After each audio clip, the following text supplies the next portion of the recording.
Le village se préparait pour un mariage. Des rubans blancs flottaient le long de la grille en fer forgé de la petite église en pierre, tremblant légèrement dans la brise de fin de matinée, comme s'ils n'étaient pas sûrs d'approuver une telle gaieté. Les cloches n'avaient pas encore commencé leur répétition, mais tout le reste avait été organisé avec une compétence tranquille.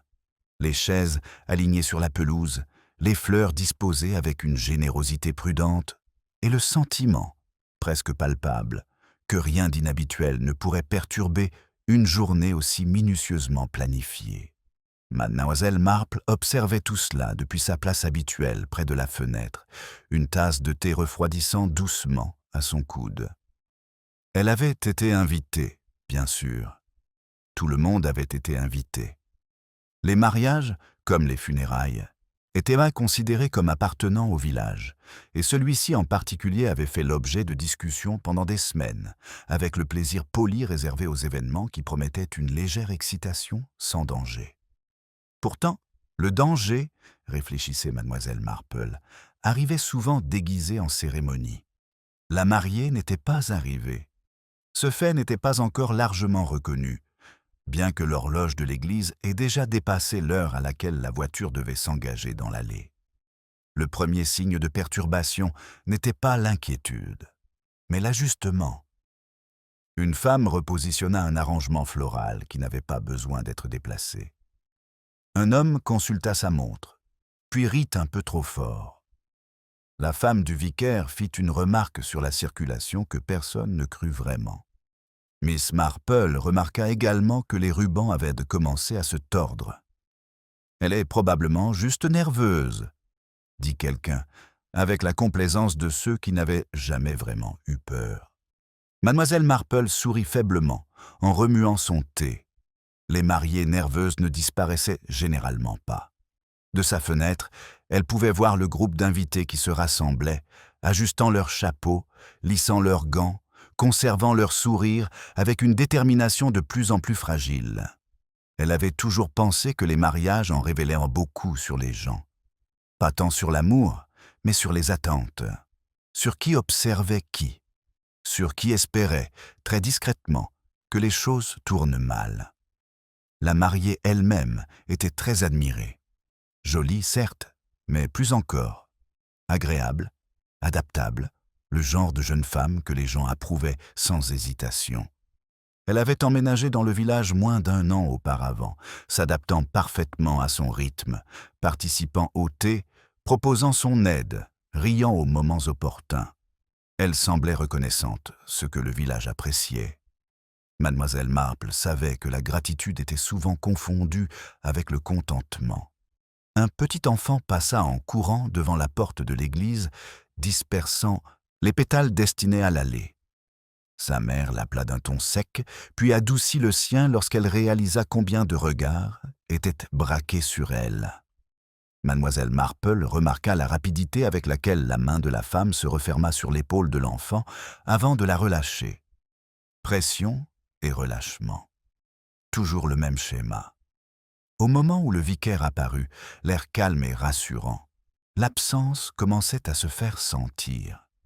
Ce n'était plus quelque chose qui pouvait être corrigé par une explication.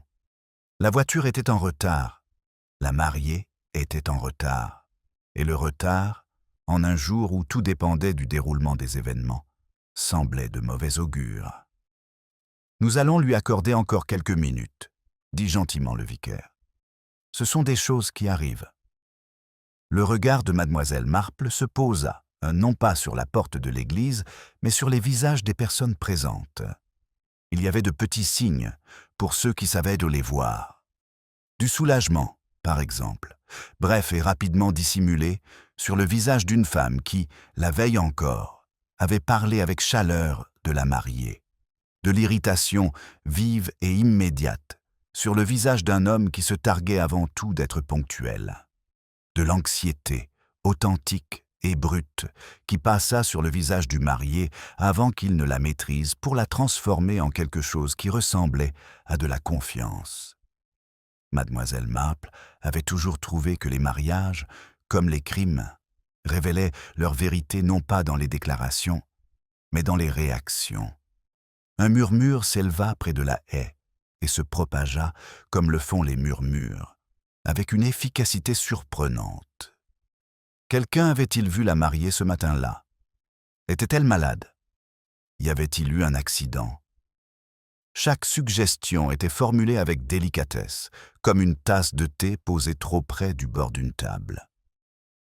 Miss Marple se souvint d'un autre mariage, il y a de nombreuses années, dans un autre village. La mariée était alors arrivée pile à l'heure, souriant courageusement, et tout le monde avait dit après coup qu'il était heureux qu'aucun incident ne se soit produit. Ce n'est que, bien plus tard, que la vérité avait éclaté, discrètement et de manière gênante, comme une ecchymose apparaissant sous un vêtement.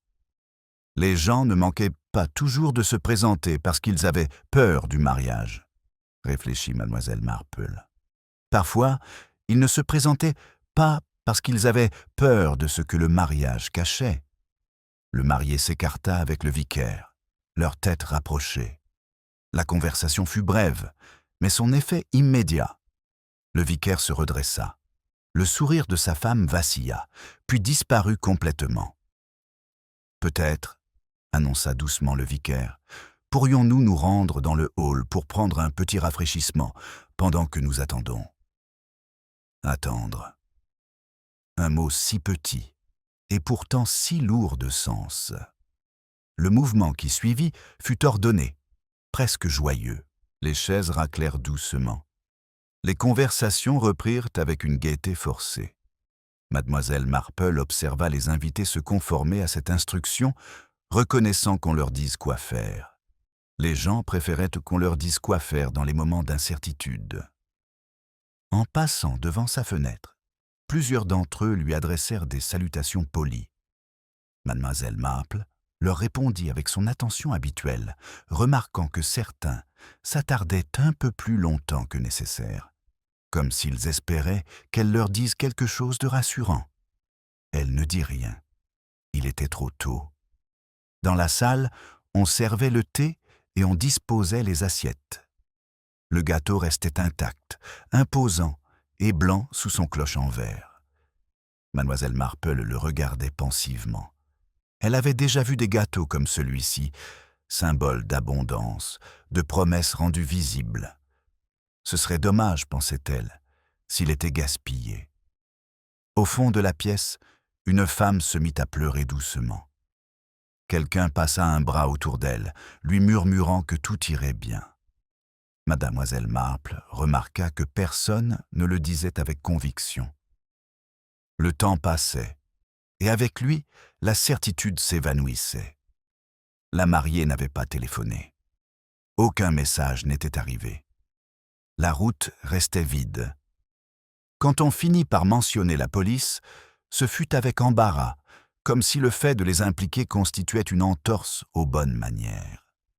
Mais la suggestion persistait, et mademoiselle Marple sentit l'atmosphère changer.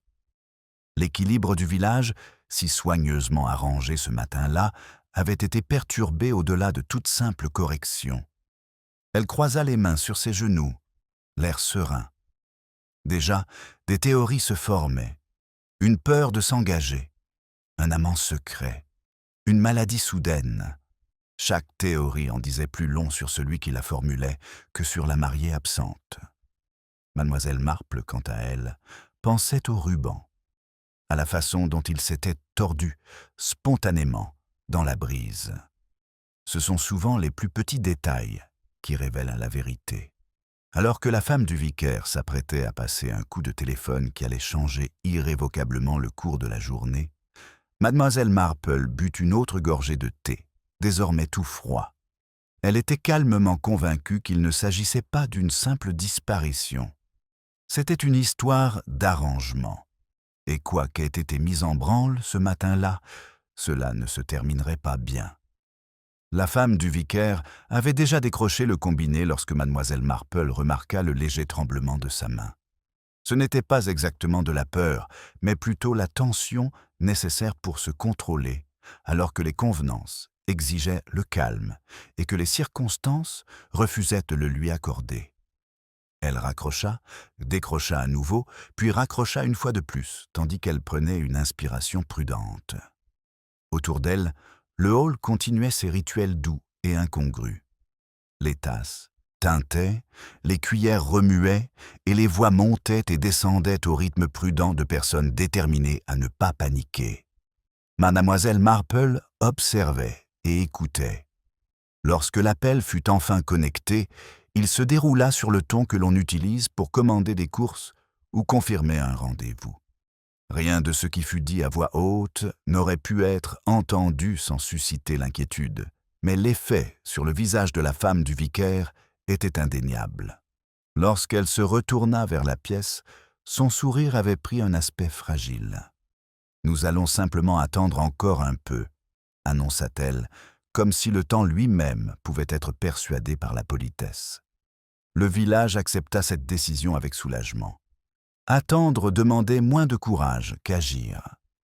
Miss Marple se laissa conduire vers une petite table près de la fenêtre où la lumière tombait agréablement et où le courant d'air apportait le parfum léger des fleurs écrasées à l'extérieur.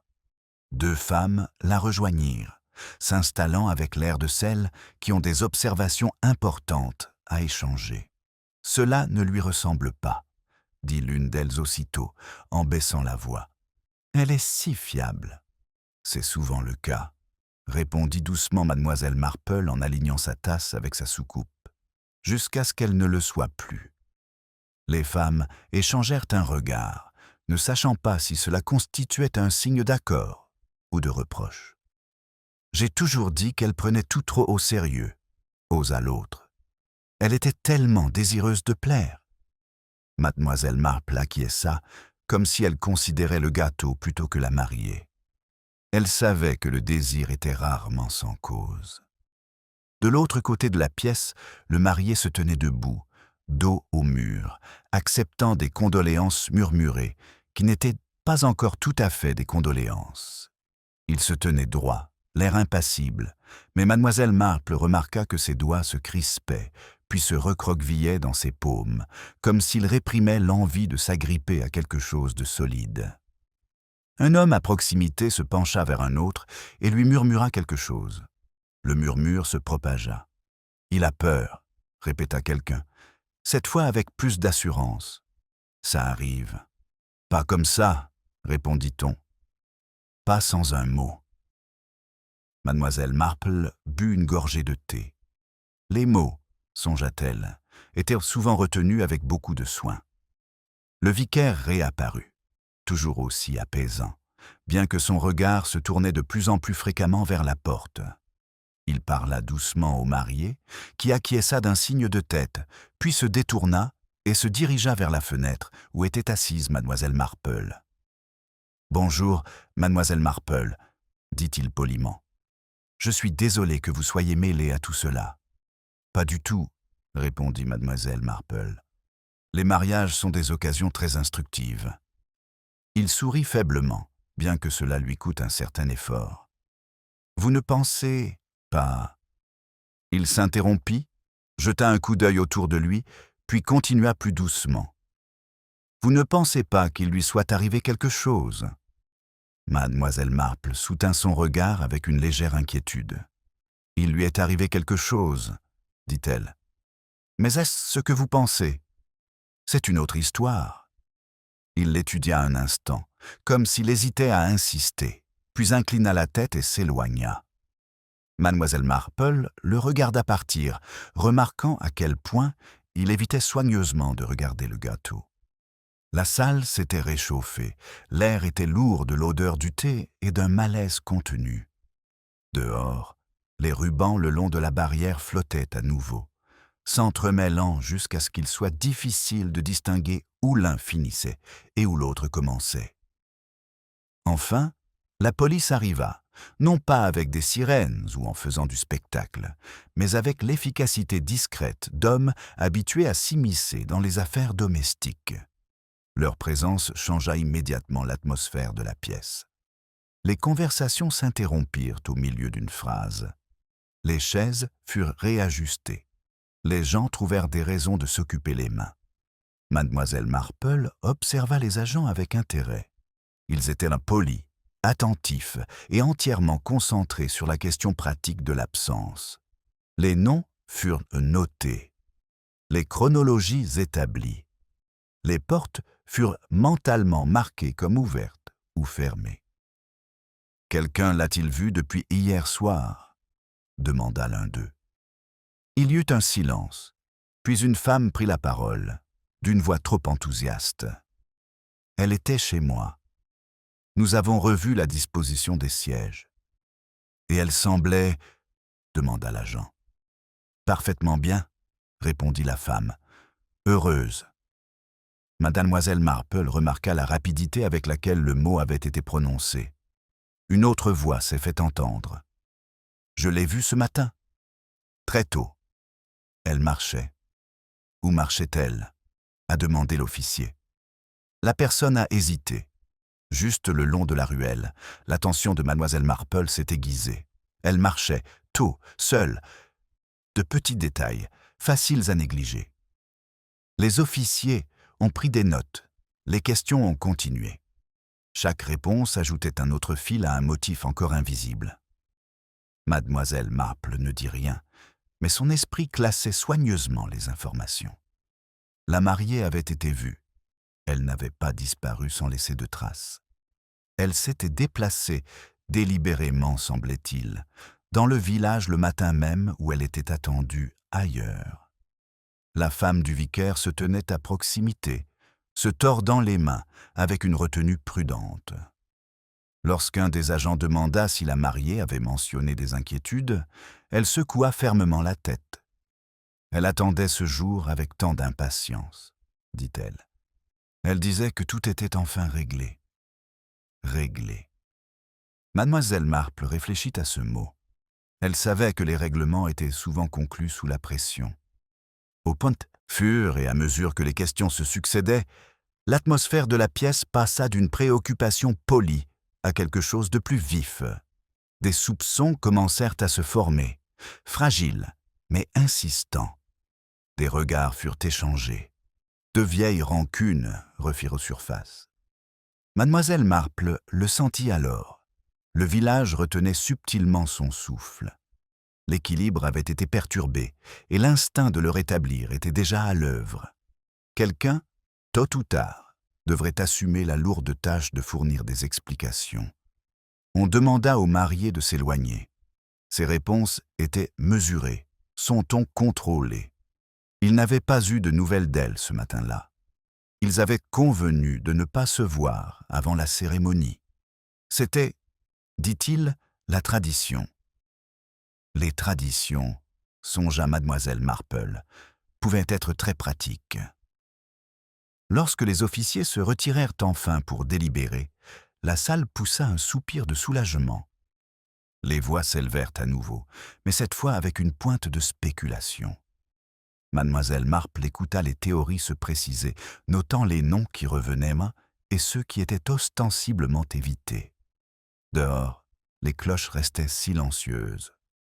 Mademoiselle Marple croisa les mains, l'air serein. Le village commençait déjà à organiser son récit, et elle savait que les histoires arrangées résistaient rarement à une écoute attentive. Le bruit revint progressivement dans la salle, comme l'eau qui s'infiltre dans un bassin vidé. Au début, ce n'était que le tintement d'une tasse posée trop brusquement, le frottement d'une chaise rapprochée d'une table. Puis les voix reprirent de plus belle, sans plus prendre soin de se dissimuler derrière des banalités. La police était entrée dans la pièce voisine, et en son absence, le village se sentait à la fois plus libre et plus exposé, comme une famille laissée seule, après que des étrangers aient aperçu son désordre. Mademoiselle Marple resta où elle était, les mains soigneusement jointes, le regard doux. Elle n'avait pas besoin de se pencher pour entendre. Les gens, une fois déstabilisés, se faisaient très audibles. « Eh bien, » dit quelqu'un d'un ton décidé, « il ne peut s'agir que de deux choses. » Mademoiselle Marple laissa la phrase se terminer sans l'aider. « Elle s'est enfuie, » poursuivit l'interlocuteur, ou quelqu'un lui a fait tellement peur qu'elle a senti qu'elle devait le faire. Les deux options, pensa mademoiselle Marple, seraient attrayantes pour le village. Elles étaient dramatiques, sans être compliquées. Une femme à proximité baissa la voix, mais pas suffisamment. Je n'ai jamais fait confiance à cet arrangement. Quel arrangement ? Demanda un autre avec empressement. Tout l'arrangement, la rapidité avec laquelle il a été conclu. Elle n'était pas ici depuis longtemps. Les yeux de mademoiselle Marple se posèrent brièvement sur la fenêtre, où la lumière commençait à faiblir, comme si le jour lui-même remettait en question son optimisme. La rapidité, songea-t-elle, était souvent confondue avec la certitude. Les policiers revinrent alors, carnet à la main, l'air courtois mais déterminé. Ils parlèrent à voix basse avec le vicaire, qui acquiesça gravement avant de s'adresser à l'assemblée. Si quelqu'un se souvient d'autres détails, aussi insignifiants soient-ils, cela nous serait très utile, dit-il. Même quelque chose qui semblait sans importance à l'époque. Mademoiselle Marple sourit faiblement. Les choses insignifiantes étaient toujours les plus révélatrices. Les gens se présentèrent un par un. Une remarque entendue par hasard. Un regard échangé. Chaque contribution était soigneusement formulée, présentée de manière à paraître utile, sans susciter de questions. Mademoiselle Marple écoutait, évaluant non seulement ce qui était dit, mais aussi la manière dont cela était dit. C'est au cours de cette douce parade de souvenirs qu'un nom commença à faire surface. Au début, il apparut de manière fortuite, glissé dans la conversation avec la désinvolture d'un gant tombé par terre. Elle s'est disputée avec lui, vous savez. Qui ? Eh bien, lui, celui qui n'approuvait jamais rien. Le nom suivit, prononcé doucement, comme si le volume seul pouvait le rendre dangereux. Mademoiselle Marple remarqua le changement subtil qui l'accompagnait. Les épaules se redressèrent. Les visages prirent des expressions de sagesse résignée. Une histoire prenait forme, une histoire aux contours familiers. L'homme en question se tenait près de la porte, les bras croisés, le visage figé dans une expression qui suggérait une longue pratique. Il avait vécu dans le village toute sa vie, et cela se voyait. Il y avait quelque chose dans son attitude qui trahissait un sentiment d'appartenance, des chemins parcourus depuis l'enfance, des opinions formées tôt et rarement révisées. « Je l'avais prévenu », dit-il lorsqu'on l'interrogea, d'un ton sans remords. « Je lui avais dit qu'elle ne savait pas ce qu'elle faisait. » Le policier inclina la tête.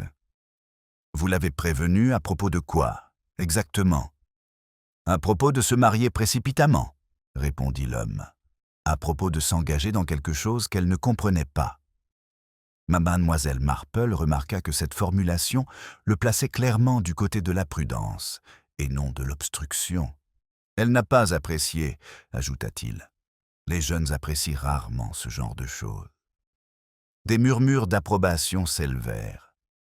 Mademoiselle Marple remarqua à quel point il était désormais facile de sympathiser avec lui. Un homme qui parlait franchement, un homme qui avait eu raison. « Et quand cette conversation a-t-elle eu lieu ?» demanda le policier. « Il y a 2 jours, » répondit l'homme. « Devant le magasin. » Mademoiselle Marple n'eut aucun mal à imaginer la scène. Un lieu public, des témoins plausibles, une dispute suffisamment bruyante pour rester gravée dans les mémoires. L'officier prit note. « Et ce matin ? » ?»« Je ne l'ai pas vu, » répondit l'homme. « J'étais chez moi, chez lui. » Une phrase qui pouvait signifier beaucoup de choses. L'interrogatoire se poursuivit, mais l'impression demeura. Mademoiselle Marple la sentait s'installer comme de la poussière. Une explication commode, qui se formait avec une efficacité admirable. « Elle était bouleversée, » murmura quelqu'un. Tout le monde pouvait le voir. Mademoiselle Marple repensa au sourire de la mariée, agréable, adaptable, un peu trop prompte à rassurer. Être bouleversée n'était pas, réfléchit-elle, la même chose qu'être mal préparée. On s'adressa de nouveau aux mariés. de manière plus privée cette fois. Mademoiselle Marple observa son visage pendant qu'il écoutait, remarqua le léger crispement autour de ses yeux lorsque le nom de l'autre homme fut mentionné. Ce n'était pas exactement de la colère, quelque chose qui s'apparentait davantage à du calcul. « Il ne m'a jamais aimé », dit calmement le marié. Il l'a clairement fait savoir. « Cela l'a-t-il troublé ?» demanda l'officier. Le marié hésita, juste assez longtemps. Elle a dit qu'elle comprenait ses préoccupations.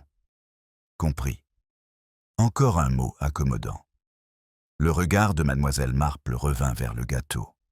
La coupole en verre avait commencé à s'embuer légèrement à cause de la chaleur de la pièce, brouillant la netteté de sa décoration. Elle savait que les choses laissées trop longtemps dans un même état avaient tendance à perdre leur clarté. Au fur et à mesure que l'après-midi avançait, la présence policière devenait plus prononcée.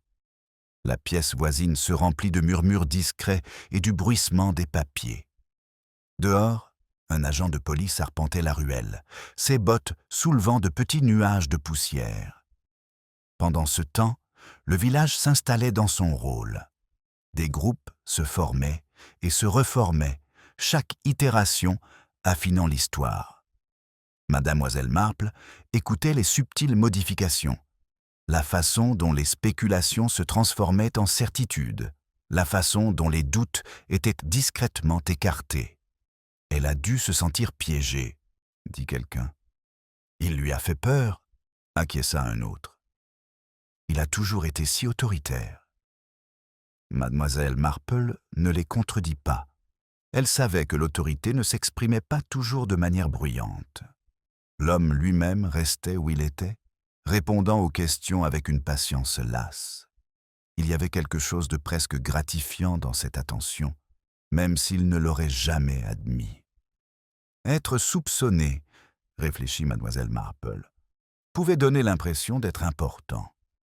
Finalement, l'un des policiers s'adressa directement à mademoiselle Marple. « Vous vivez ici depuis longtemps, n'est-ce pas ?» demanda-t-il poliment. « Oui, » répondit mademoiselle Marple. « Assez longtemps pour avoir vu beaucoup de choses.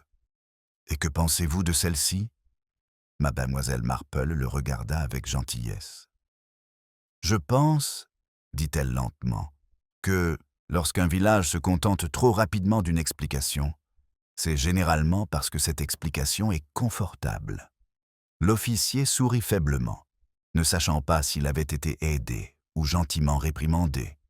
Il la remercia et s'éloigna. Mademoiselle Marple le regarda s'éloigner, l'air serein. Le premier suspect avait déjà été choisi, non pas sur la base de preuves, mais parce qu'il convenait. L'équilibre du village exigeait que ce trouble prenne une forme, et celle-ci convenait parfaitement. Mais mademoiselle Marple savait que les formes pouvaient être trompeuses. Dehors, un ruban se détacha de son nœud et tomba par terre, sans que personne ne le remarque. Le ruban resta là où il était tombé, pâle sur la poussière, inaperçu par tous ceux qui étaient occupés à des choses plus importantes. À l'intérieur de la salle, l'atmosphère avait de nouveau changé, non pas vers le calme, mais vers l'organisation. Une fois qu'une explication plausible avait commencé à se former, les gens ressentirent le besoin de se comporter comme si elle était déjà vraie. Mademoiselle Marple observa cela avec un intérêt discret, tandis que les chaises étaient regroupées de manière plus fonctionnelle et que les voix s'abaissaient pour adopter un ton de jugement réfléchi. Le policier qui lui avait parlé quelques instants plus tôt s'entretenait discrètement avec son collègue près de la porte. Penchés l'un vers l'autre, ils ne regardaient pas l'homme qui avait attiré les soupçons, mais le marié. Mademoiselle Marple le remarqua également. Le marié se tenait désormais à l'écart, n'étant plus le centre des condoléances, mais quelque chose de plus ambigu. Son rôle avait changé sans que personne ne s'en rende vraiment compte. Il n'était plus simplement l'homme qui avait été abandonné. Il devenait partie intégrante de l'énigme. Il accepta ce changement avec sang-froid. Mademoiselle Marple crut y voir un soulagement, subtil, bien caché, mais néanmoins présent. Elle était pragmatique, disait-il à l'un des policiers. Elle aimait que les choses soient réglées à l'avance. Et pourtant, elle est partie se promener tôt ce matin, répondit doucement le policier. C'est ce qu'on m'a dit, répondit le marié. Cela ne semble pas contraire à son caractère. Elle aimait l'ordre. Le calme. Le calme, réfléchit mademoiselle Marple, pouvait signifier la solitude ou le secret. L'officier acquiesça, notant quelque chose. Vous a-t-elle dit quelque chose d'inhabituel hier soir? Le marié marqua une pause, son regard se posant un instant sur le mur du fond où se trouvait le gâteau sous son cloche en verre embué. Non, répondit-il, rien d'inhabituel. Miss Marple remua légèrement sur sa chaise. Ce n'était pas la pose qui l'intéressait, mais le choix des mots. Inhabituel était un terme généreux. On pouvait dire beaucoup de choses tout en restant, techniquement, dans les limites de ce terme. À proximité, la femme du vicaire avait rassemblé 3 femmes autour d'elle et parlait à voix basse, mais de manière audible. « Je ne peux m'empêcher de penser, dit-elle, qu'il devait y avoir quelque chose qui la préoccupait. On ne sait jamais vraiment ce qui se passe dans le cœur d'une autre personne. » Cette remarque fut accueillie par des murmures d'approbation. C'était le genre d'observation qui semblait compatissante tout en restant prudemment vague. Mademoiselle Marple observa les visages des femmes qui acquiesçaient. Elle savait que la compassion s'exprimait souvent avec le plus de sincérité lorsqu'elle ne nécessitait rien de plus. L'homme, qui avait été identifié comme la cause probable de la détresse, fut interrogé à nouveau, cette fois de manière plus formelle. Il répondit avec la même assurance que précédemment, son irritation désormais tempérée par la satisfaction d'être pris au sérieux. « J'ai dit ce que je pensais, dit-il. C'est tout ? Si cela l'a effrayée, c'est qu'elle était plus fragile qu'elle ne le paraissait. Fragile. Le mot tomba dans la pièce avec une certaine finalité. Mademoiselle Marple y réfléchit attentivement. La mariée ne lui avait pas semblé fragile. Adaptable? Oui. Agréable. Mais la fragilité impliquait une incapacité à résister à la pression, et mademoiselle Marple soupçonnait que la jeune femme faisait précisément cela depuis un certain temps. La pression ne brisait pas toujours les gens. Parfois, elle les rendait plus forts. Au fur et à mesure que l'après-midi avançait, le hall devenait plus calme, non pas parce que l'anxiété avait diminué, mais parce qu'elle s'était installée dans des sillons plus profonds. Les gens parlaient moins, écoutaient davantage et commençaient, sans vraiment l'admettre, à choisir leur camp. Mademoiselle Marple remarqua qui se tenait près de qui. Des alliances se formaient subtilement, motivées par l'habitude plutôt que par des preuves. Les anciennes loyautés s'affirmaient. Les nouveaux venus se retrouvaient gentiment isolés. Elle se leva enfin et se dirigea vers la fenêtre d'un pas tranquille. Dehors, la ruelle restait vide. Aucune voiture ne s'approchait. Aucune silhouette pressée n'apparaissait au détour du chemin. L'absence était devenue totale. Derrière elle, le vicaire reprit la parole, d'une voix douce mais ferme. La police va poursuivre son enquête. Pour l'instant, je suggère que nous rentrions tous chez nous et que nous attendions. Attendre encore. Le mot avait perdu son innocence initiale. Les gens commencèrent à rassembler leurs affaires, leurs mouvements retenus, comme si le moindre geste brusque risquait de provoquer un effondrement. Mademoiselle Marple accepta les offres d'aide dont elle n'avait pas besoin et les remercia poliment. Elle prit son temps, regardant la pièce se vider. Près de la porte, le marié s'arrêta et parla à voix basse au vicaire. Mademoiselle Marple ne pouvait pas entendre les mots, mais elle vit la main du marié se déplacer, une seule fois, pour se poser sur le bord de la table où se trouvait le gâteau. Ses doigts s'y attardèrent un peu plus longtemps que nécessaire. Quand il retira sa main, mademoiselle Marple remarqua une légère trace blanche sur sa peau. « Du glaçage », pensa-t-elle. Ou quelque chose comme ça. Dehors, l'air était plus frais. Les décorations festives semblaient désormais légèrement absurdes, comme si elles avaient été empruntées à un autre jour. Mademoiselle Marple contourna prudemment le ruban tombé et s'engagea sur le chemin. Alors qu'elle marchait, elle entendit des pas derrière elle. Le policier se mit à marcher à ses côtés, adaptant son rythme au sien. « Vous nous avez donné matière à réflexion », dit-il d'un ton léger. « J'en suis ravi », répondit mademoiselle Marple. « On néglige trop souvent la réflexion. » Il sourit. « Vous ne croyez pas à l'explication que nous sommes en train d'élaborer. »« Je crois, » dit mademoiselle Marple, « que les explications sont comme des chapeaux. Il faut en essayer plusieurs avant de décider lequel convient. » Ils marchèrent en silence pendant quelques pas. « Que suggérez-vous que nous examinions ensuite ?» demanda-t-il. Mademoiselle Marple s'arrêta, regardant la ruelle où la mariée avait été vue marchant ce matin-là. « Je suggère, dit-elle doucement, que vous écoutiez très attentivement ce que les gens insistent pour vous dire, et encore plus attentivement ce qu'ils évitent de dire. » Il acquiesça, pensif, et prit congé. Mademoiselle Marple rentra seule chez elle.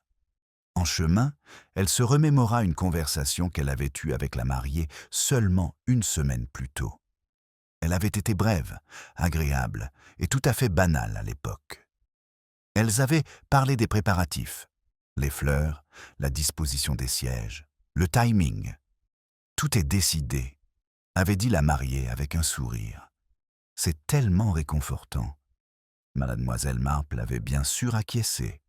Le réconfort était important, mais le réconfort, songeait-elle à présent, pouvait être aussi contraignant que la peur. Elle arriva à son portail et s'arrêta, jetant un dernier regard vers l'église. Les rubans flottaient légèrement dans l'air du soir, se tordant et se détordant comme s'ils étaient indécis. Ce qui avait été dit ce matin-là influençait déjà le jugement du village. Ce qui n'avait pas été dit, soupçonnait mademoiselle Marple, s'avérerait bien plus important. Mademoiselle Marple ferma son portail avec précaution, le clic familier résonnant plus fort que d'habitude dans le calme du soir. Pendant un instant, elle resta immobile, la main posée sur le loquet, l'esprit revenu non pas sur le hall, le policier ou les murmures du village, mais sur la voix de la mariée telle qu'elle l'avait entendue une semaine plus tôt.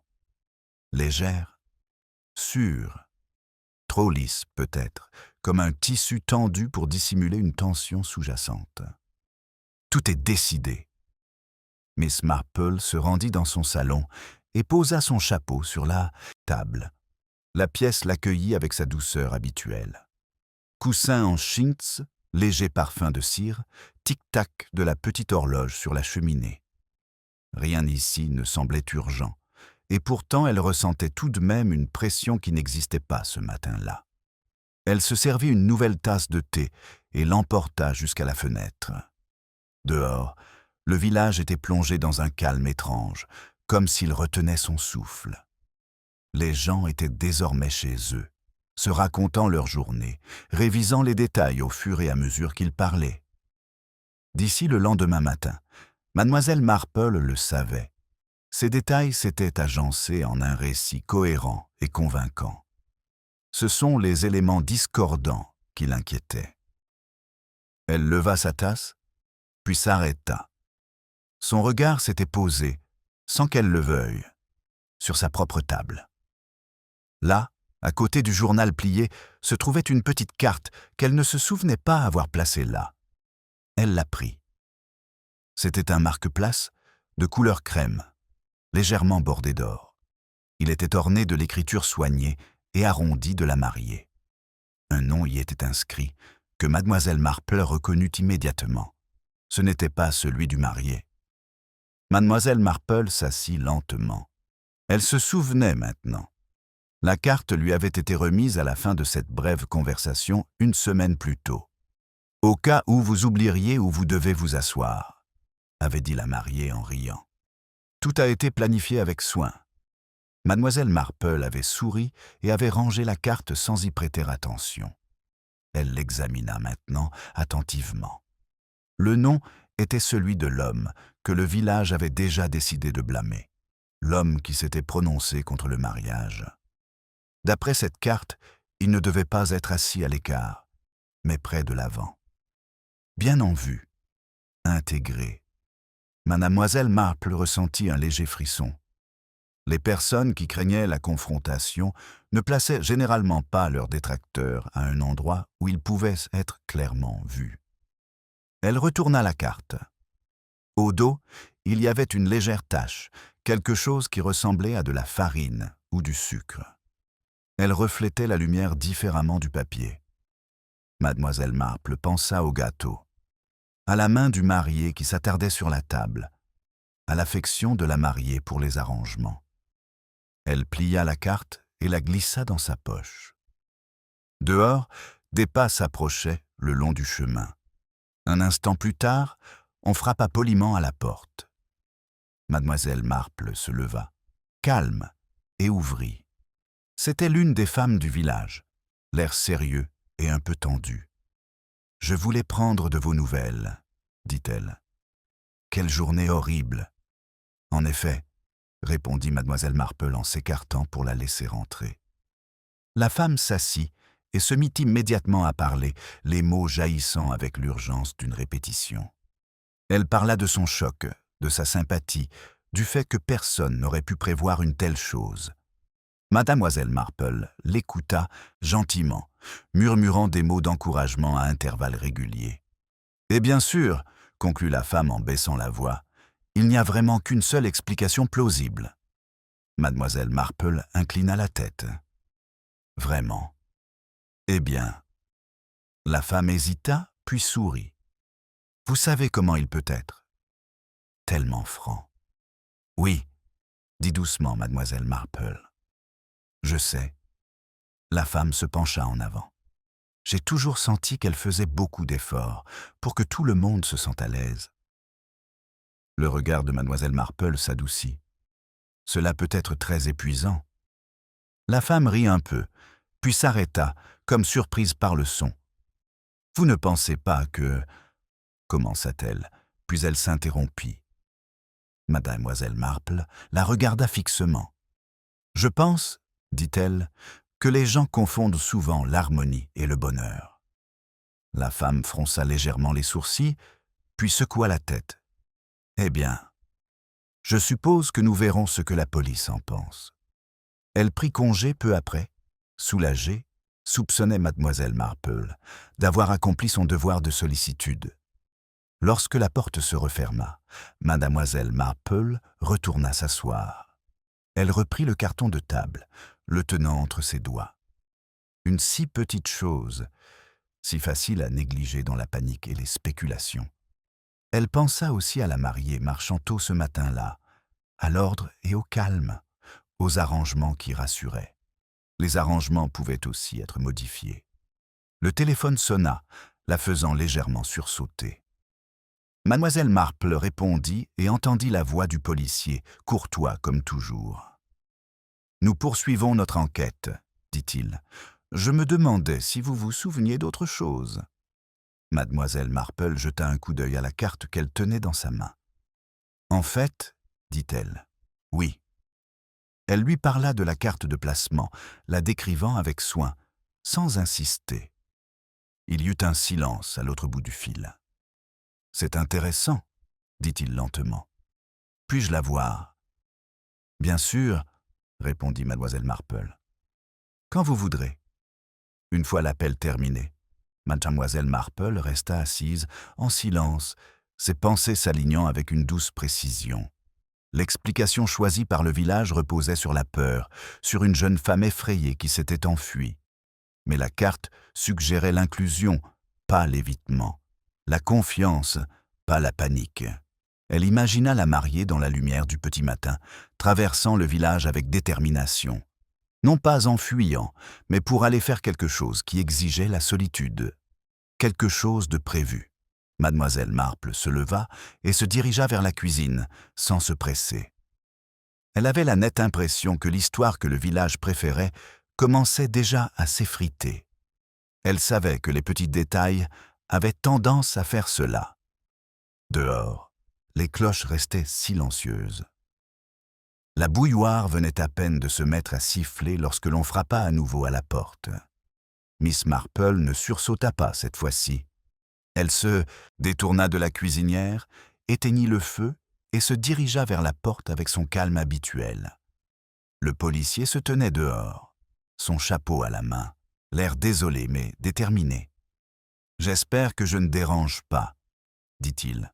« Pas du tout, » répondit mademoiselle Marple. « Je vous attendais. » Il sourit faiblement et entra. La pièce sembla s'adapter à sa présence. Les chaises s'offrirent à lui. L'horloge tic-taqua avec une insistance tranquille. Mademoiselle Marple fit un geste vers la table où le carton était prêt. Il l'examina attentivement, le retournant comme elle l'avait fait plus tôt, fronçant légèrement les sourcils lorsqu'il remarqua la légère tache au dos.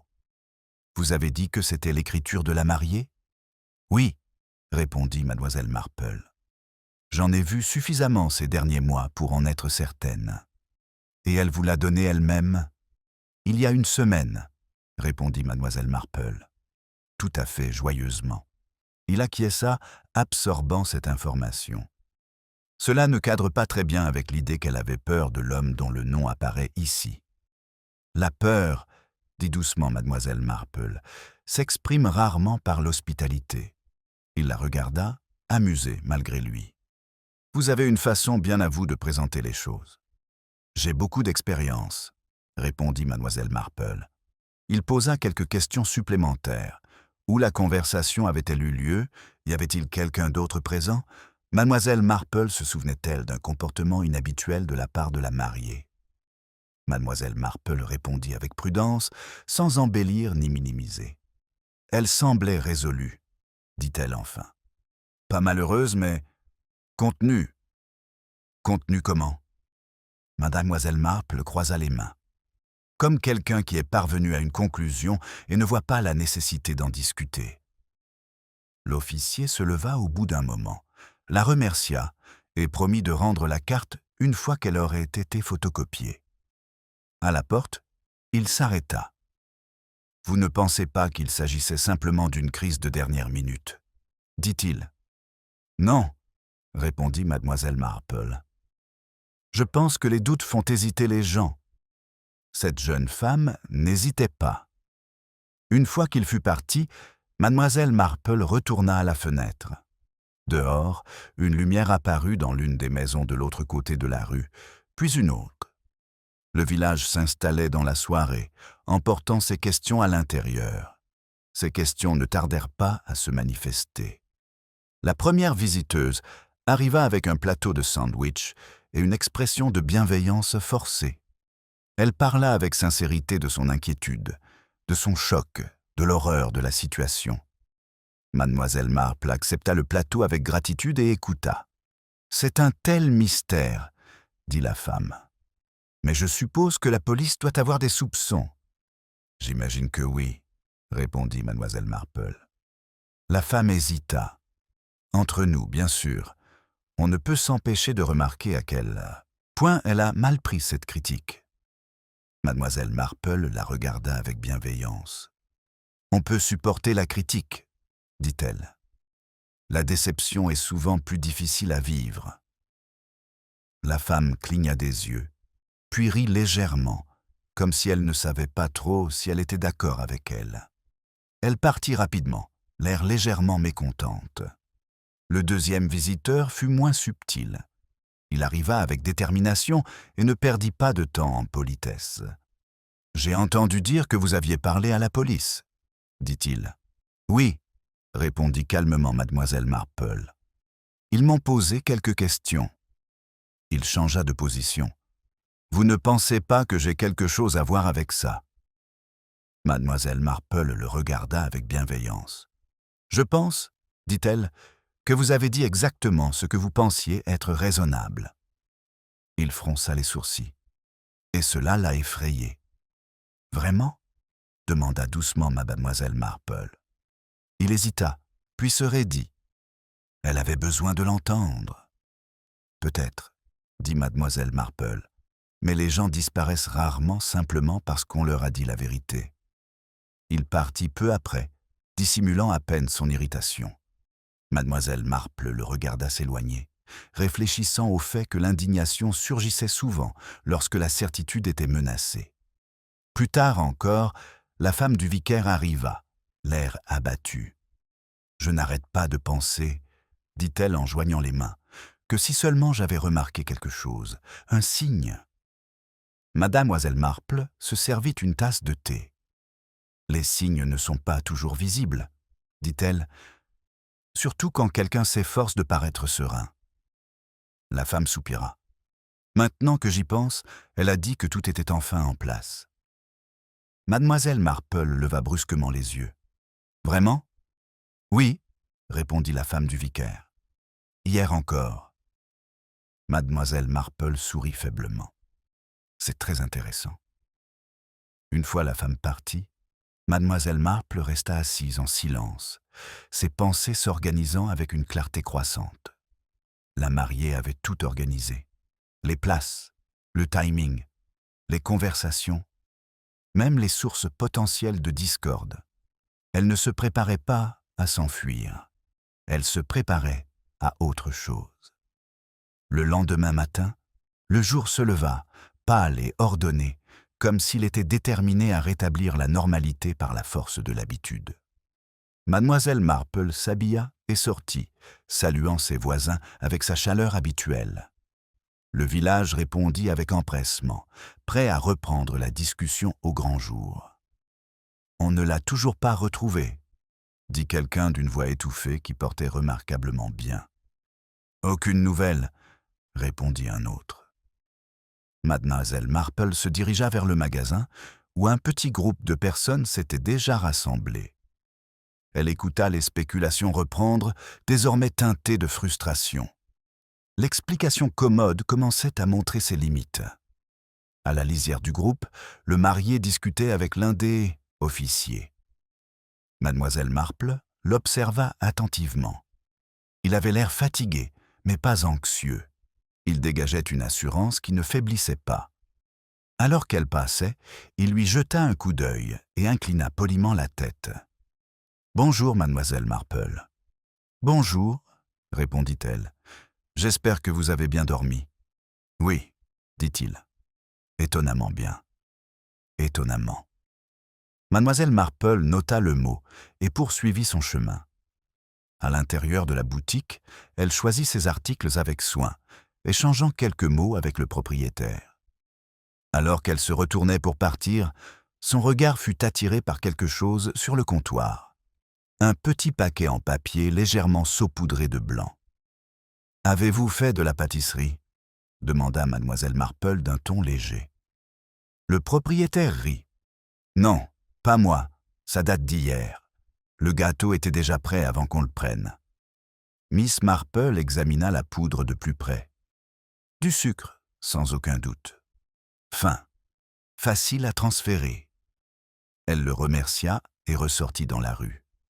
Les pièces du puzzle s'assemblaient désormais, non pas de manière spectaculaire, ni d'un seul coup, mais avec une inévitabilité tranquille à laquelle elle avait appris à se fier. La mariée avait soigneusement organisé son univers. Elle avait apaisé les tensions, intégré les critiques, arrangé les apparences.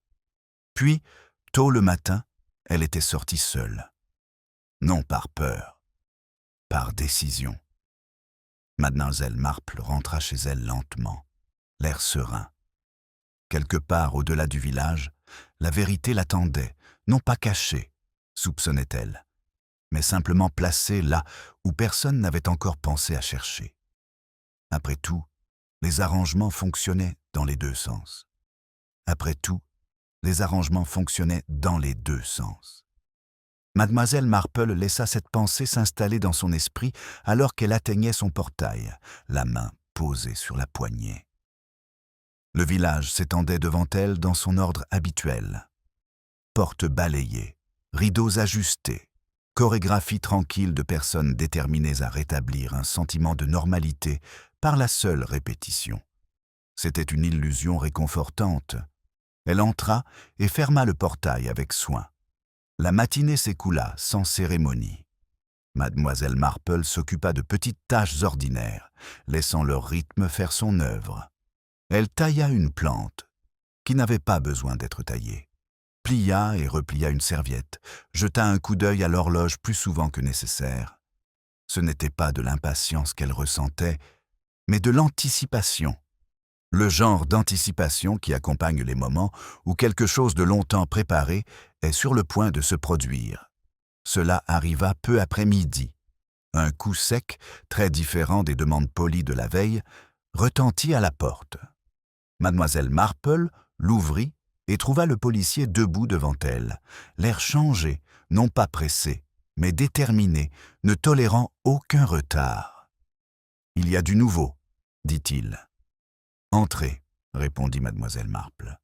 Et dites-moi. » Il ôta son chapeau et prit la chaise qui lui était offerte, mais ne s'assit pas tout de suite. « Nous avons trouvé quelque chose, dit-il prudemment. Pas la mariée. Mademoiselle Marple acquiesça. « Non, dit-elle. Je ne pensais pas que vous la trouveriez. » Il la regarda, puis s'assit. Un sac à main. Le sien. Près du vieux sentier, près de la prairie humide. Les doigts de mademoiselle Marple se crispèrent légèrement sur le bord de la table. Le sentier était rarement emprunté, un chemin sinueux qui offrait la solitude plutôt que la rapidité. « Il a été placé là, » poursuivit l'officier. « Il n'est pas tombé. Il n'y a aucun signe de lutte. »« Placé, » pensa mademoiselle Marple. « Bien sûr. Et à l'intérieur ?» demanda-t-elle. « Très peu de choses, » répondit-il. « Un mouchoir, quelques pièces de monnaie, pas de lettres, pas de porte-monnaie. » Mademoiselle Marple réfléchit. Un sac à main, sans son contenu essentiel, était moins une perte qu'un message. « Qui l'a trouvé ?» demanda-t-elle. « Un garçon qui promenait son chien. Il l'a reconnu d'après la description. » Mademoiselle Marple inclina la tête. « Et le village ?» L'officier sourit faiblement. « Le village a réagi. » Cette réaction ne tarda pas à se manifester. La nouvelle se répandit rapidement, portée par la certitude de la découverte. En milieu d'après-midi, le sentier était devenu l'objet d'une inspection collective, et la théorie de la fuite fut ravivée avec un enthousiasme renouvelé. « Elle a dû partir par là, » disaient les gens. « Elle a tout laissé derrière elle. » Mademoiselle Marple écouta tout en parcourant le magasin, son panier léger. L'excitation avait désormais pris une nouvelle dimension. Ce n'était plus du soulagement, mais une justification. Enfin, des preuves. Quelque chose de visible. Cet homme lui a fait peur, affirmait quelqu'un. Elle a paniqué. Mademoiselle Marple pensa à la façon dont le sac à main avait été soigneusement placé. La panique ne s'arrête généralement pas pour réfléchir à la présentation. Elle rentra chez elle et trouva la femme du vicaire qui l'attendait, le visage pâle mais animé. « C'est horrible, » dit-elle. « Et pourtant, au moins, c'est déjà ça, vous ne pensez pas ?»« Oui, c'est déjà ça, » répondit Miss Marple. « Mais ce n'est pas nécessairement ce que cela semble être. » La femme fronça les sourcils. « Vous ne croyez pas qu'elle s'est enfuie ?»« Je crois, » dit doucement Miss Marple, « qu'elle voulait que nous croyions quelque chose. » La femme eut l'air surprise. « Mais pourquoi aurait-elle fait cela ?» Mademoiselle Marple sourit gentiment. « Il y a de nombreuses raisons, elles ne sont pas toutes mauvaises. » La femme partit peu après, troublée mais peu convaincue. Mademoiselle Marple retourna s'asseoir, les pensées vives. Le sac à main avait été trouvé là où on pouvait s'attendre à le trouver si l'on voulait confirmer une théorie déjà en gestation. Commode, songea-t-elle, était un mot dangereux. En fin d'après-midi, elle se dirigea elle-même vers le sentier. La présence policière avait diminué, l'intérêt initial étant satisfait. Elle avançait prudemment, remarquant que l'herbe était aplatie à certains endroits, mais qu'il n'y avait pas d'autres traces de perturbation. Au bord de la prairie, elle s'arrêta. L'eau bougeait lentement, reflétant le ciel pâle. C'était un endroit choisi pour son intimité, pas pour s'échapper. Elle resta là un long moment, puis fit demi-tour, sa conclusion se confirmant. Sur le chemin du retour, elle croisa le jeune marié qui marchait d'un pas vif vers le village, l'air serein. « Bonjour, dit-il. « Bonjour, répondit mademoiselle Marple. « Vous avez entendu parler du sac à main ?»« Oui, dit-il. C'est bouleversant. » Mademoiselle Marple l'observa. « Vous n'êtes pas surpris ?» Il soutint son regard. « Je suppose que non. » Elle acquiesça. « Vous avez encore bien dormi cette nuit ?»« Oui, répondit-il après une brève pause. Je trouve que la routine m'aide. » La routine. Mademoiselle Marple le regarda s'éloigner, d'un pas régulier, les épaules légères. La routine aidait ceux qui avaient la conscience tranquille. Ce soir-là, le policier revint, cette fois avec une question plutôt qu'avec des nouvelles. « Nous avons examiné les déplacements de la mariée, » dit-il. « Il y a quelque chose d'étrange dans le timing. » Mademoiselle Marple le regarda avec impatience. Elle a été vue en train de marcher tôt, plus tard que ce à quoi on pourrait s'attendre si elle avait l'intention de quitter complètement le village. Et le sac à main. Il hésita. Il semble qu'elle aurait dû retourner vers le village pour le placer là où il a été trouvé. Mademoiselle Marple sourit faiblement, ce qui suggère une intention plutôt qu'une confusion.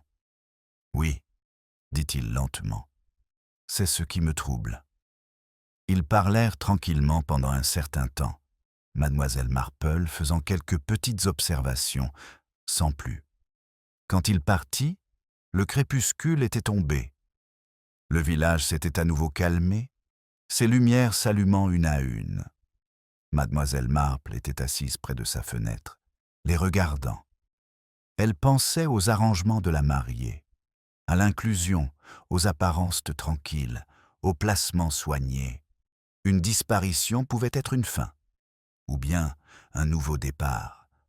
Juste avant la tombée de la nuit, un bruit parvint à ses oreilles. Une voiture qui ralentissait à l'approche de la ruelle. Miss Marple se pencha légèrement en avant, attentive. La voiture passa, continua sa route et disparut. Elle ne se détendit pas. Les événements de la journée n'avaient rien résolu. Ils avaient simplement détourné l'attention. Le sac à main avait fait son travail. Mademoiselle Marple se leva et se dirigea vers son bureau, ouvrant un petit tiroir. À l'intérieur se trouvait un papier plié qu'elle n'avait pas examiné depuis la veille. La copie du plan de table que le policier lui avait rendu. Elle l'étudia à nouveau, son doigt suivant les dispositions. Les noms, la proximité, la visibilité, tout était à sa place. Sauf une chose. Elle replia le papier et le remit à sa place, l'air calme. Le village croyait que le mystère s'était épaissi. En réalité, il s'était réduit. Le deuxième incident n'avait pas tant renversé les hypothèses qu'il les avait renforcées. Et c'était précisément là, mademoiselle Marple le savait, que résidait le danger. Le danger, mademoiselle Marple le savait, ne résidait pas dans ce que les gens craignaient, mais dans ce dont ils étaient désormais certains. Elle plia le plan de table et le remit soigneusement à sa place, puis éteignit la lampe à côté de sa chaise. Le sommeil vint facilement, non pas parce que son esprit était en paix, mais parce qu'il avait retrouvé sa clarté. Au matin, elle en était certaine. Quelqu'un en dirait plus qu'il ne l'avait prévu. Le village se réveilla avec une nouvelle détermination. La découverte, même trompeuse, avait redonné de l'énergie. Les portes s'ouvrirent plus tôt. Les conversations reprirent avec une efficacité redoublée. La disparition était désormais organisée et donc gérable. Mademoiselle Marple croisa le policier près du magasin, l'air pensif. « Nous traitons cela comme une disparition volontaire probable, » dit-il doucement, alors qu'ils marchèrent quelques pas ensemble. « Du moins pour l'instant. »« Bien sûr, » répondit mademoiselle Marple. « C'est une conclusion très confortable. » Il lui jeta un coup d'œil, puis sourit faiblement. « Vous n'êtes pas d'accord. »« Je suis d'accord que cela explique beaucoup de choses, » dit-elle. « C'est précisément pour cela qu'il faut y prêter une attention particulière. » Il soupira. « Il y a autre chose. Le sac à main. Il n'y avait aucune empreinte digitale notable. Rien qui indique une précipitation. » Mademoiselle Marple acquiesça. « Il était destiné à être trouvé. »« Oui, » dit-il lentement. « C'est ce qui m'inquiète. » Ils se séparèrent près du bureau de poste. Mademoiselle Marple continua seule, sans se presser. Elle avait déjà décidé de la marche à suivre. Pas une accusation, pas même une question, juste une opportunité. Elle savait que le marié répondrait à cette opportunité. Elle se présenta peu après midi, dans le jardin du presbytère, où la femme du vicaire avait organisé une petite réunion. Thé, conversation, réconfort. C'était exactement le genre de geste social qui apaisait les nerfs du village tout en exposant discrètement ses fractures. Mademoiselle Marple arriva ponctuellement et fut ravie de trouver le marié déjà présent. Il se tenait près des rosiers, l'air attentif, l'expression sobre, comme il se doit. « C'est très gentil de votre part d'être venu, » dit-il en la voyant. « Il est important de conserver ses habitudes, » répondit mademoiselle Marple. « Elle réconforte les autres. » Il sourit, reconnaissant. « Oui, je l'ai moi-même constaté. » D'autres personnes les rejoignirent. Des tasses furent remplies, des murmures échangés. Mademoiselle Marple écouta, sans beaucoup participer. Elle observa plutôt la façon dont le marié se positionnait, jamais tout à fait au centre, jamais absent. Il laissait transparaître sa sympathie sans l'encourager. Un équilibre maîtrisé. Lorsque le moment lui sembla opportun, mademoiselle Marple prit la parole. « J'ai été très impressionnée, » dit-elle d'un ton léger, par le soin avec lequel tout avait été planifié. Plusieurs têtes se tournèrent. La planification était désormais un sujet sensible. « Les places assises, en particulier, » poursuivit mademoiselle Marple. Tout avait été pensé dans les moindres détails. Le marié inclina la tête. Elle pensait qu'il fallait que les gens se sentent à l'aise. Même ceux qui n'étaient pas d'accord avec elle, demanda mademoiselle Marple d'un ton aimable. Il y eut un bref silence. « Oui, » dit-il. « Surtout eux. » Mademoiselle Marple sourit. Cela devait demander beaucoup de confiance en soi. Il hésita à nouveau, moins facilement cette fois. Elle était très déterminée. Déterminée. Mademoiselle Marple observa le mot faire son chemin parmi les auditeurs. « Cela a dû être un soulagement, » poursuivit-elle, « de savoir que tout était en place. »« Oui, » dit-il doucement, « un soulagement. »« Et pourtant, » ajouta Miss Marple doucement, « certains arrangements ne peuvent être finalisés qu'au dernier moment. » Il la regarda alors, attentivement, les yeux perçants.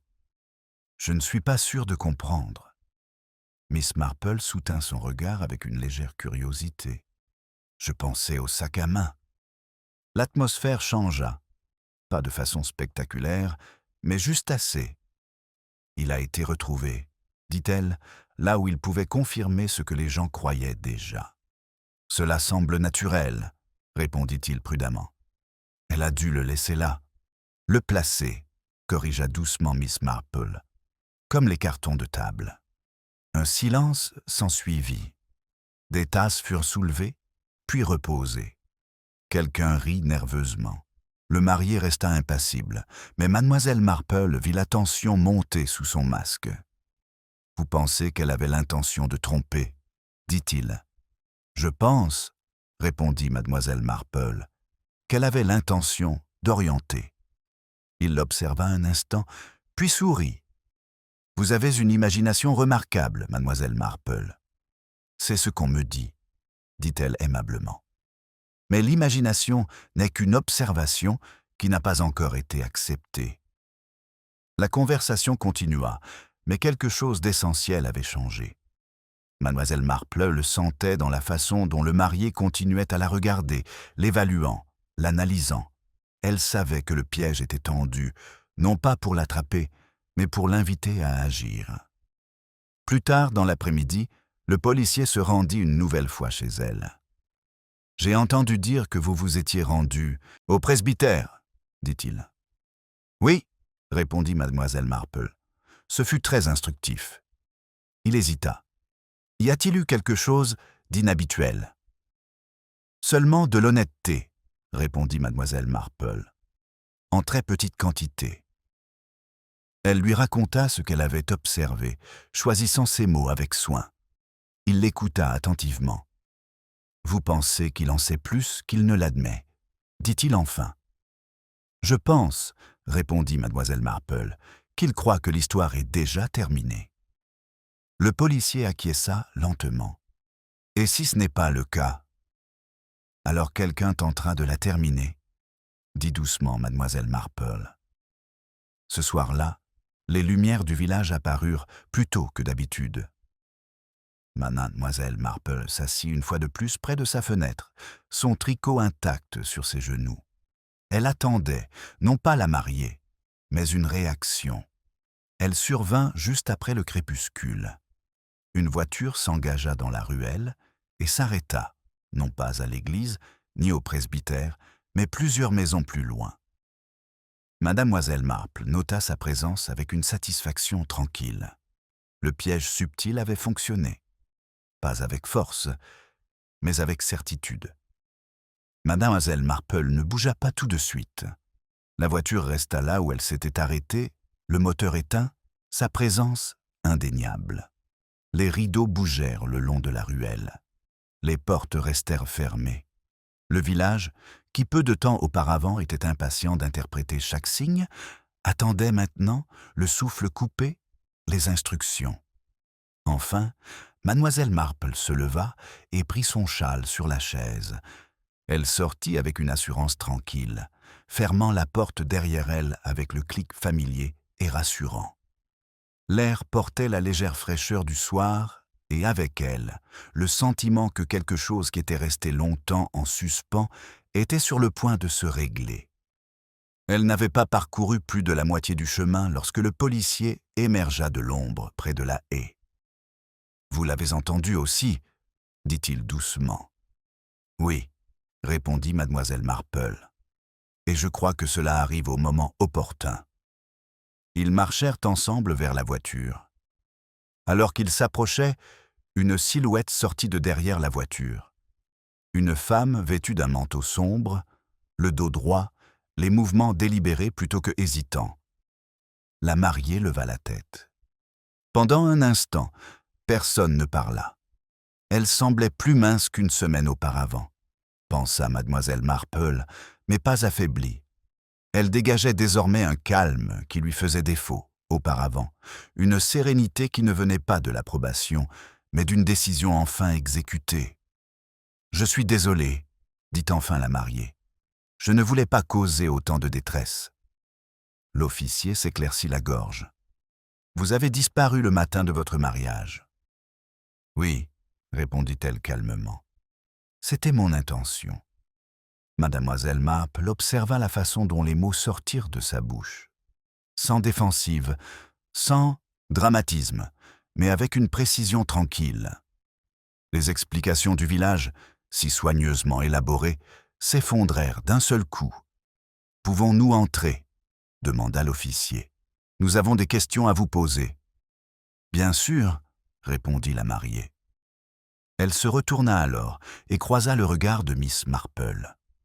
Un éclair de reconnaissance passa entre elles, quelque chose qui ressemblait à de la gratitude, rapidement maîtrisée. Ils se réunirent dans le salon du presbytère, un espace choisi moins pour son confort que pour son caractère formel. Le vicaire et sa femme étaient assis ensemble, l'air tendu mais attentif.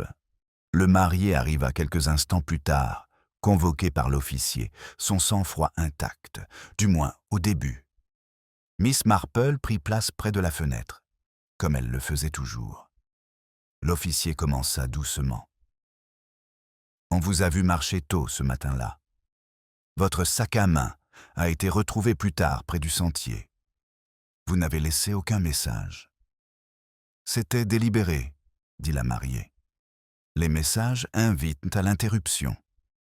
Le marié serra les mâchoires. Vous auriez pu m'en parler, dit-il. Elle le regarda fixement. Je l'ai fait, à plusieurs reprises. Vous n'avez entendu que ce qui vous convenait. Un léger remous parcourut la pièce. Mademoiselle Marple observa attentivement. Pourquoi partir ? Demanda doucement la femme du vicaire. Pourquoi ne pas simplement refuser ? La mariée sourit tristement. Parce que refuser aurait nécessité une explication. Et une explication aurait nécessité une permission. Elle se tourna vers l'officier. Je voulais du temps, une journée sans attente, sans arrangement. Miss Marple acquiesça de manière presque imperceptible. Encore des arrangements.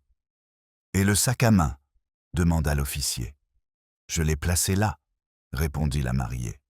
J'avais besoin que le village croie que je m'étais enfui. La panique crée une couverture. Le marié éclata d'un rire sec. Une couverture pour quoi ? Pour finir ce que j'avais commencé, répondit-elle. Un silence s'ensuivit, dense, plein d'attente. Mademoiselle Marple prit alors la parole, d'une voix douce mais ferme. Vous avez tout planifié très soigneusement, dit-elle, y compris la disposition des sièges. La mariée inclina la tête. Oui, je voulais que certaines personnes soient proches, d'autres visibles. Et l'homme qui critiquait le mariage, poursuivit mademoiselle Marple, vous l'avez placé bien en évidence. J'avais besoin qu'on le voie, dit simplement la mariée. Le désaccord n'est dangereux que lorsqu'il est caché. Le marié se tortilla sur sa chaise. C'est absurde, dit-il. Vous avez disparu pour faire passer un message ? Non, répondit-elle. J'ai disparu pour tenir une promesse. Il la regarda d'un air sévère. Quelle promesse ? Elle soutint son regard sans ciller. À moi-même. Miss Marple vit le sang se retirer de son visage, pas d'un seul coup, mais progressivement, à mesure que la compréhension faisait lentement son œuvre. Malvenue. L'officier se pencha en avant. Il y a autre chose, dit-il, quelque chose que nous avons découvert après avoir retrouvé votre sac à main. La mariée ne sembla pas surprise. Nous avons examiné le gâteau, poursuivit-il, une procédure de routine au départ. Mais il y avait des traces, suffisamment pour nous inquiéter. La main du marié se crispa sur l'accoudoir de sa chaise. Miss Marple sentit que le moment était venu. Le sucre, dit l'officier. Le glaçage, il avait été altéré. Seulement légèrement, dit la mariée calmement. Assez pour rendre quelqu'un malade, pas assez pour tuer. La pièce sembla basculer. Tu, commença le marié, puis il s'arrêta. Je n'ai rien fait, dit la mariée. C'est vous qui avez fait. Les mots tombèrent avec un calme dévastateur. Miss Marple regarda la vérité se dévoiler, non pas avec des cris ou des accusations, mais avec la clarté inexorable de quelque chose de longtemps préparé. Vous avez insisté pour superviser les derniers détails, continua la mariée. Vous vouliez que tout soit parfait. Vous avez manipulé le gâteau. Vous l'avez ajusté vous-même. J'aidais, dit-il d'une voix rauque. Oui, acquiesça-t-elle. Tu voulais t'assurer que si quelqu'un se sentait mal, cela serait attribué au stress, à l'excitation. Miss Marple pensa à la main du marié qui s'attardait sur la table, à la tache sur sa peau. Tu avais l'intention, dit lentement l'officier, de la rendre malade, de retarder la cérémonie, de la contrôler, dit enfin le marié d'une voix basse. Elle hésitait. La mariée secoua la tête. J'étais en train de prendre ma décision. Mademoiselle Marple sentit alors monter en elle une émotion profonde, non pas de la colère, mais de la reconnaissance. Le contrôle confondu avec l'attention, l'arrangement déguisé en dévouement. « J'ai compris ce que vous aviez fait la veille, » dit la mariée. J'ai vu le paquet provenant du magasin. J'ai vu le sucre sur votre manche. Et au lieu de me dénoncer, dit-il amèrement, vous vous êtes enfui. J'ai pris des dispositions, corrigea-t-elle. J'avais besoin que vous croyiez que vous étiez en sécurité, que votre histoire tiendrait la route. Et cela a failli être le cas, dit mademoiselle Marple doucement. Le marié la regarda alors, la voyant vraiment pour la première fois. Vous l'avez aidée. Je l'ai écoutée, répondit mademoiselle Marple. Elle a fait le reste. L'officier se leva. J'ai bien peur, dit-il au marié, que nous devions vous demander de nous accompagner. Le marié se leva lentement, son sang-froid enfin brisé. Alors qu'on l'emmenait, la mariée ferma brièvement les yeux, puis les rouvrit, rassurée. La femme du vicaire se mit à pleurer, pas bruyamment, mais avec la dévastation silencieuse d'une confiance brisée. Miss Marple resta assise, les mains jointes. L'histoire s'était résolue d'elle-même, non par la force, mais par la patience. Alors que la salle se vidait, la mariée se tourna vers elle. « Merci », dit-elle simplement. Miss Marple sourit.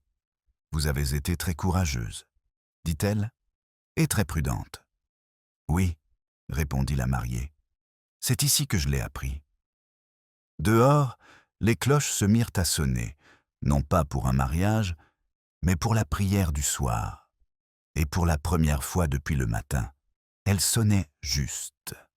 Le son des cloches persista après que la salle se fut vidée, flottant faiblement à travers la fenêtre ouverte comme un écho qui refusait de s'éloigner. Mademoiselle Marple resta assise, les mains jointes sur ses genoux, dans la même posture. C'était souvent après que la vérité avait été dite que les moments les plus révélateurs se produisaient, lorsque les gens, soulagés de l'effort de dissimulation, découvraient ce qui restait. La mariée était maintenant assise en face d'elle, son manteau soigneusement posé sur le dossier de la chaise. Sans lui, elle semblait plus jeune, mais pas fragile. Elle dégageait une calme assurance que mademoiselle Marple approuvait. « Je pensais, dit enfin la mariée, qu'une fois que cela aurait été dit à haute voix, je me sentirais plus légère. »« Et c'est le cas ?» demanda doucement mademoiselle Marple. La mariée réfléchit. « Non, juste plus clair. » Mademoiselle Marple acquiesça. La clarté est rarement légère. Mais elle est utile. La femme du vicaire revint brièvement, les yeux rougis, portant un plateau dont personne ne voulait vraiment. Elle le posa et resta là, indécise. « Je n'arrête pas de penser, dit-elle, que si j'avais compris plus tôt. »« Vous avez compris ce que vous deviez comprendre, répondit gentiment mademoiselle Marple.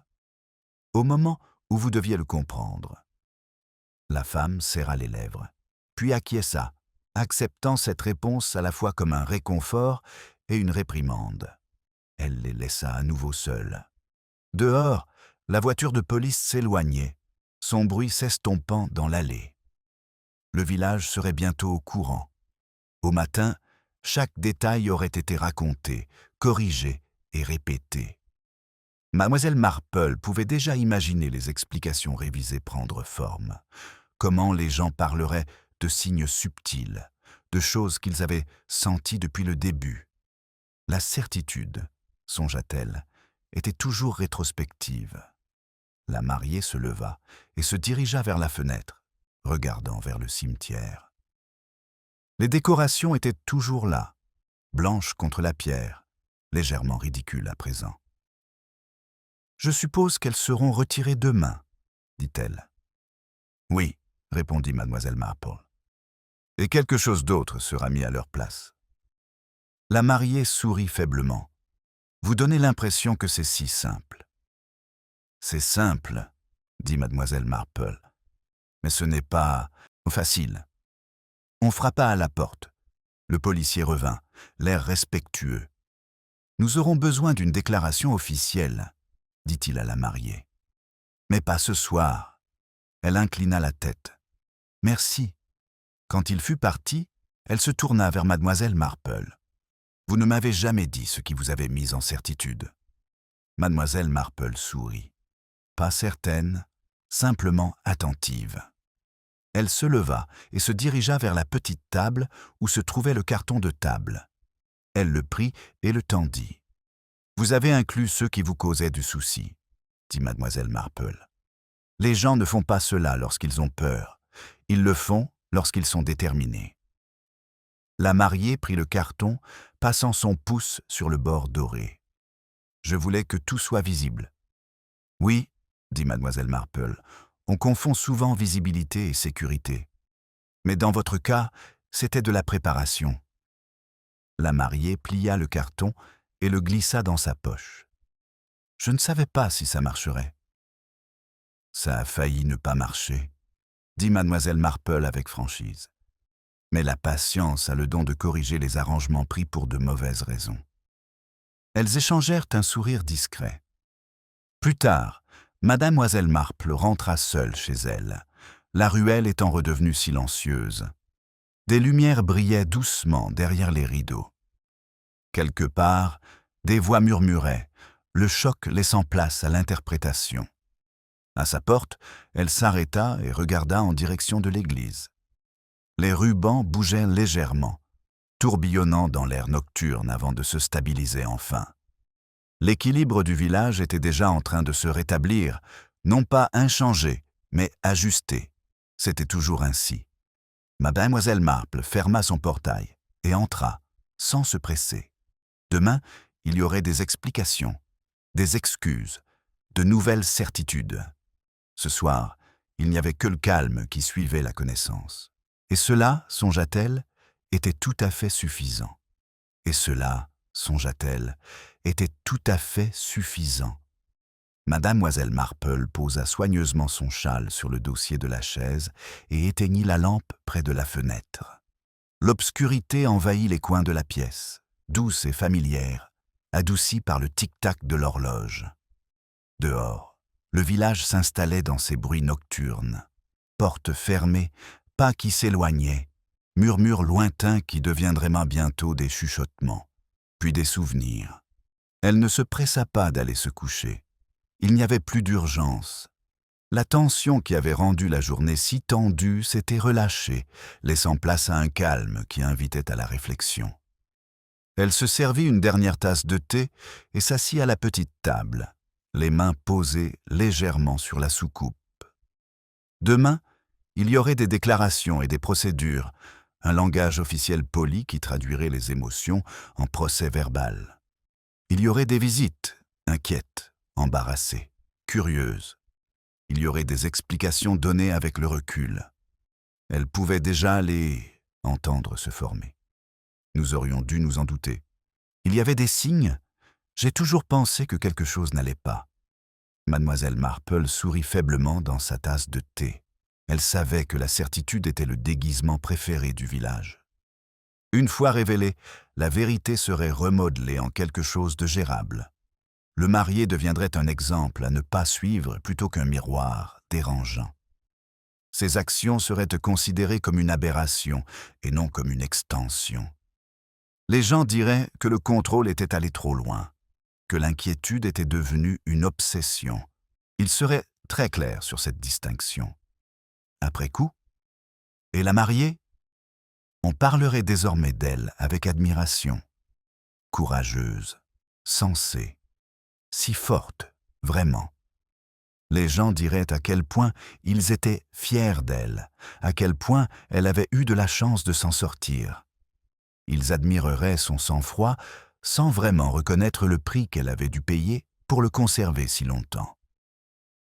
Miss Marple repensa au sourire prudent de la mariée, répété pendant des mois, à son désir de rendre tout confortable, à la facilité avec laquelle le confort glissait dans le silence. L'horloge sonna doucement. Miss Marple se leva et se dirigea à nouveau vers la fenêtre. La ruelle était déserte. L'église était plongée dans l'obscurité, ses décorations encore vaguement visibles, formes pâles se découpant sur la pierre. Demain, elle serait retirée. Le village se rangerait, remettrait les surfaces en état. L'équilibre ne signifiait pas l'innocence, il signifiait l'accord. Elle se détourna et commença à se préparer pour aller se coucher, avec des gestes économes et sans précipitation. Alors qu'elle pliait ses vêtements, ses pensées revinrent, non pas vers le marié, mais vers les petites choses négligées qui avaient fait la différence. Un marque-place, une trace de sucre, un mot choisi avec soin et un autre évité complètement. Les gens croyaient souvent que le mal s'annonçait bruyamment, réfléchit mademoiselle Marple. En réalité, ils préféraient la politesse. Ils se cachaient derrière les arrangements et les assurances, derrière l'insistance sur le fait que tout était réglé. Dans sa chambre, elle s'arrêta devant le miroir, apercevant son propre reflet dans la lumière tamisée. Une femme âgée, soignée, au regard doux. Personne ne songerait à y chercher des signes de perturbation. Et pourtant, elle savait que la perturbation était parfois nécessaire. Elle dormit bien. Le matin était clair et frais. Le village s'animait déjà. Mademoiselle Marple s'habilla et sortit, respirant l'odeur familière de la terre humide et des haies taillées. Une bouteille de lait tinta sur le pas de la porte. Quelque part, une radio murmurait les nouvelles, soigneusement éloignée des événements locaux. Alors qu'elle se dirigeait vers le magasin, ses voisins la saluèrent avec une nouvelle attention. Ce n'était plus de l'urgence, mais de la curiosité teintée de soulagement. « C'est un tel choc », dit quelqu'un en baissant la voix. « Mais au moins, on a une explication. »« Oui, » répondit mademoiselle Marple. « Au moins. » Une autre secoua la tête. « On ne sait jamais vraiment ce qui se passe dans un mariage. »« Non, » acquiesça doucement mademoiselle Marple. « C'est rare. » À la boutique, la conversation s'interrompit brièvement lorsqu'elle entra, puis reprit avec une confiance renouvelée. Les faits avaient été établis. Le danger était maîtrisé. Le village pouvait désormais se permettre d'être généreux. « Elle est chez des parents pour le moment, » dit le propriétaire, en tendant la monnaie à mademoiselle Marple. « La pauvre !»« Oui, » dit mademoiselle Marple. « C'est une sage décision. » Quant à lui, eh bien, il secoua la tête. On croit connaître quelqu'un. Mademoiselle Marple le remercia et sortit. De l'autre côté de la rue, deux femmes se tenaient près de la boîte aux lettres, la tête penchée l'une vers l'autre. « Je l'ai toujours trouvé un peu particulier, » dit l'une d'elles. « Tellement précis. » L'autre acquiesça. « Trop parfait. » Mademoiselle Marple continua son chemin, l'air serein. La précision, songea-t-elle, n'était pas dangereuse en soi. C'était la conviction que la précision donnait le droit de décider pour les autres qui causait du tort. Au coin de la rue, près de l'église, les travaux avaient déjà commencé. Un homme debout sur une échelle détachait les rubans avec une efficacité remarquable.